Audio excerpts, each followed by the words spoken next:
کہ اللہ مسبب الاسباب ہے، وہ اسباب کا پابند نہیں ہے، وہ اسباب کا محتاج نہیں ہے، اسباب اس کے محتاج ہیں۔ اگر یہ یقین ہے تو اللہ پر ایمان ہے، یہ نہیں ہے تو تمہارا ایمان اسباب پر ہے، وسائل پر ہے، ذرائع پر ہے، مادیات پر ہے، اللہ پر نہیں۔ اس وقت کہاں راستہ تھا؟ کوئی راستہ تھا؟ سمندر ہے اور ادھر سے لشکر آ گیا ہے۔ کلا ان معی ربی سیہدین۔ اب دیکھیے ایمان کہہ دینا آسان ہے، ہوا معکم اینما کنتم، جہاں کہیں بھی تم ہوتے ہو اللہ تمہارے ساتھ ہوتا ہے، لیکن اس کا یقین قائم ہو جائے تو زمین و آسمان کا فرق واقع ہو جائے۔ یہی بات ہوئی حضور کے ساتھ۔ غار ہے، چھپے ہوئے ہیں محمد الرسول اللہ اور آپ کے وہ یار غار ابو بکر صدیق رضی اللہ تعالی عنہ۔ اقبال نے حضرت ابو بکر کی شان میں چند اشعار کہے صرف، لیکن واقعہ یہ ہے کہ بھاری بھاری نظموں پر اور قصیدوں پر بھاری ہے، طویل ترین نظمیں اور قصیدے ہوں ان پر بھاری ہے۔ ہمتیں ابو بکر کی ہمت جو ہے، کشت ملت را جو ابر، جیسے بارش سے کھیتی اپجتی ہے، ابو بکر کی ہمت اور عزیمت اس امت کو اسی طرح سینچنے والی ہے۔ ثانیے اسلام و غار و بدر و قبر، وہ دوسرے تھے اسلام میں، دوسرے پہلے کون تھے؟ انا اول المومنین، حضور فرماتے ہیں سب سے پہلا ایمان لانے والا میں، دوسرے ابو بکر۔ ویسے ہمارے ہاں یہ چلتا ہے اختلاف، حضرت علی پہلے ہیں کہ حضرت ابو بکر پہلے ہیں، لیکن اس میں بڑی خوبصورت تطبیق قائم کی ہے علماء نے اور بہت صحیح ہے۔ چار کے بارے میں فیصلہ ہی مت کرو کہ کون پہلے ہے، ان کی ایک عجیب تقسیم کر دی ہے۔ آزاد مردوں میں، بالغ مردوں میں سب سے پہلے ابو بکر، بچوں میں سب سے پہلے علی، خواتین میں سب سے پہلے خدیجہ، اور غلاموں میں سب سے پہلے زید ابن حارثہ۔ بڑی پیاری تقسیم ہے، یہ چاروں ہی پہلے ہیں، ہر ایک کے لیے اولیت ہے۔ اور واقعہ یہ ہے کہ اگر زمانی اعتبار سے تعین ہوگا تو پہلے خدیجۃ الکبریٰ آئیں گی رضی اللہ تعالی عنہ، کسی اور سے بات کرنے کی نوبت بعد میں آ سکتی ہے، پہلے تو اہلیہ محترمہ سے بات ہوئی، آتے ہی پہلی وحی ہوئی ہے، ابھی تبلیغ کا حکم نہیں تھا۔ کس کو بتایا واقعہ؟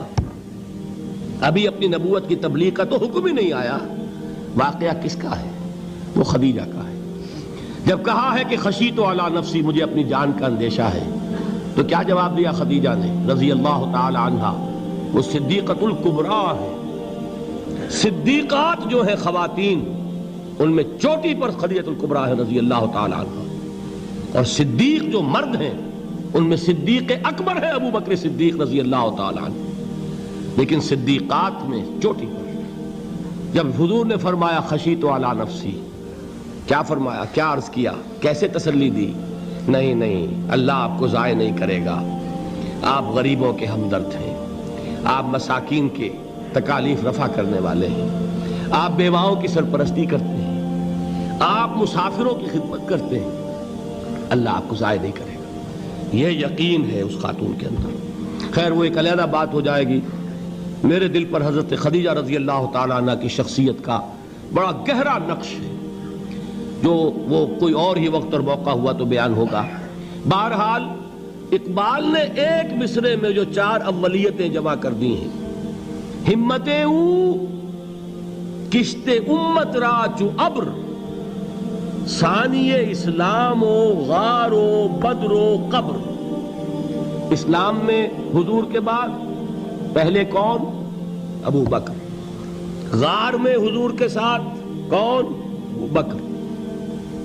بدر کی رات اللہ کا رسول سربسجود، وہ جھاڑ، وہ گھاس پھوس کی جو جھوپڑی بنائی گئی تھی، اور وہاں تلوار ننگی لے کر پہرا دینے والا کون؟ ابو بکر۔ اور اس حجرہ عائشہ میں محمد کے بعد سب سے پہلے دفن ہونے والا کون؟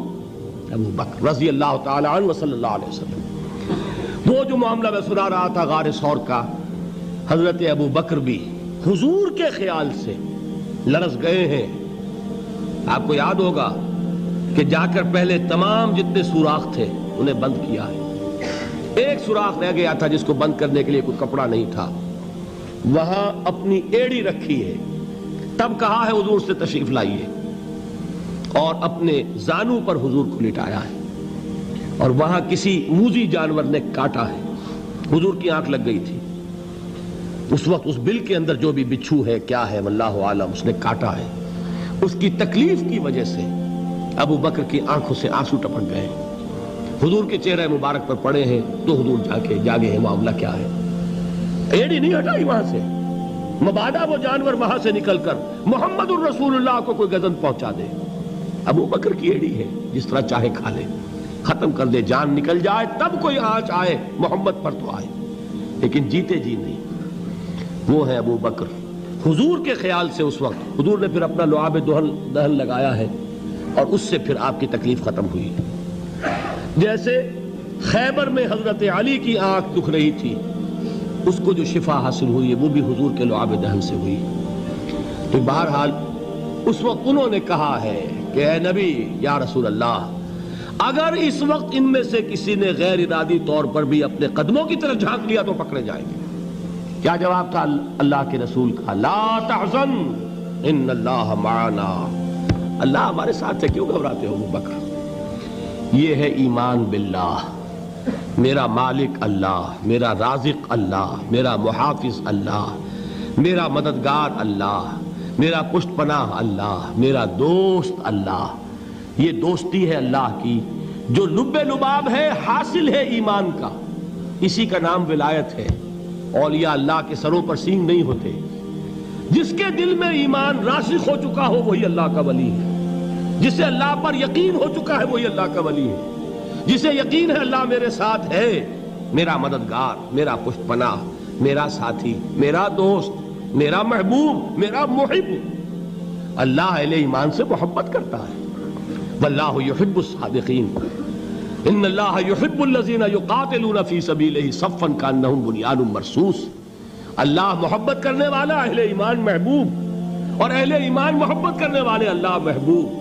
والذین آمنوا اشد حبا للہ. آپ تصور کیجئے جسے یہ رشتہ ایمان یا رشتہ ولایت حاصل ہو جائے, الا ان اولیاء اللہ لا خوف علیہم ولا هم یحزنون. آگاہ ہو جاؤ, اللہ کے دوستوں کے لیے نہ کوئی خوف ہے نہ کوئی حزن ہے. اور میں بیان کر چکا تھا, خوف اور حزن کے خاتمے ہی کا نام امن ہے. زوال خوف, زوال حزن. یہ خوف اور حزن کیوں آتے ہیں بار بار؟ اللہ تخافوا ولا تحزنوا, دونوں آ گئے. الا ان اولیاء اللہ لا خوف علیہم ولا هم یحزنون, پھر وہی دو. وہ کیوں ہے؟ خوف ہوتا ہے کسی مستقبل کی بات کا, یہ نہ ہو جائے, وہ نہ ہو جائے, یہ نقصان نہ پہنچ جائے, یہ تکلیف نہ ہو, یہ غضب نہ آ جائے. خوف ہے مستقبل سے. حزن ہے یہ کیوں ہوا, یہ نہیں ہونا چاہیے تھا, یہ میرا فلاں چیز میرے ہاتھ سے جاتی رہی ہے, فلاں موقع نکل گیا, اب بیٹھے ہوئے ہیں اندر ہی اندر کڑ رہے ہیں, صدمہ ہے اور رنج ہے.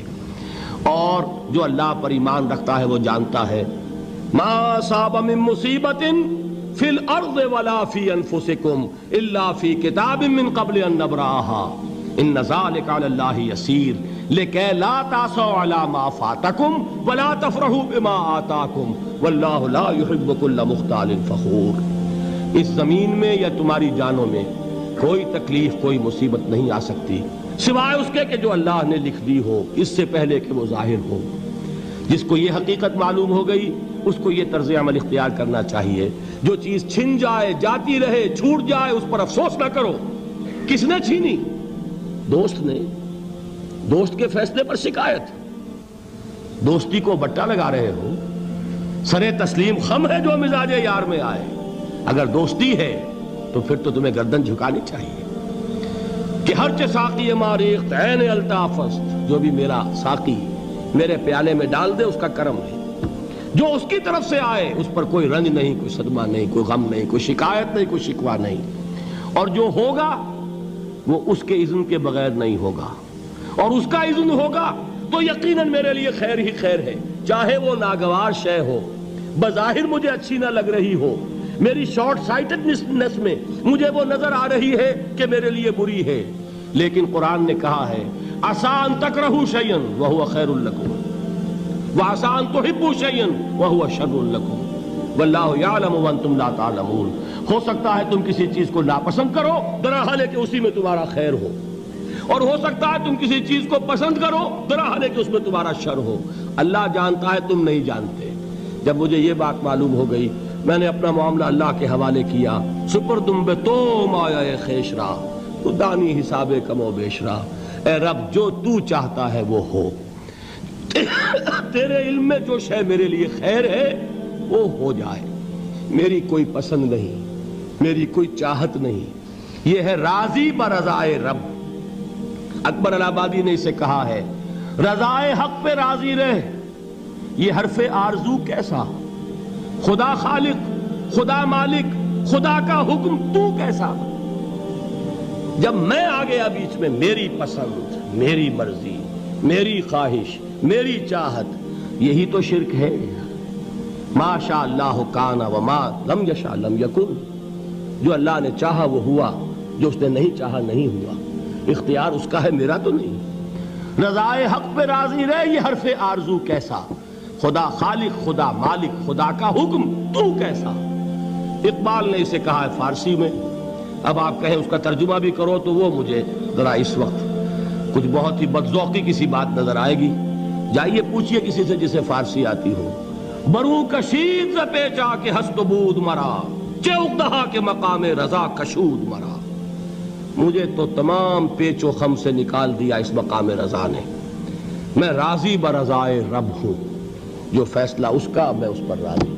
تو کہاں کا حزن اور کس کا خوف، یہی زوال حزن اور زوال خوف، یہی ہے امن، یہ نتیجہ ہے ایمان کا۔ تو جان لیجئے یہ ہے لب لباب، یہ ہے حاصل ایمان کا۔ یہ ہے تو ایمان ہے، یہ نہیں ہے تو ایمان نہیں۔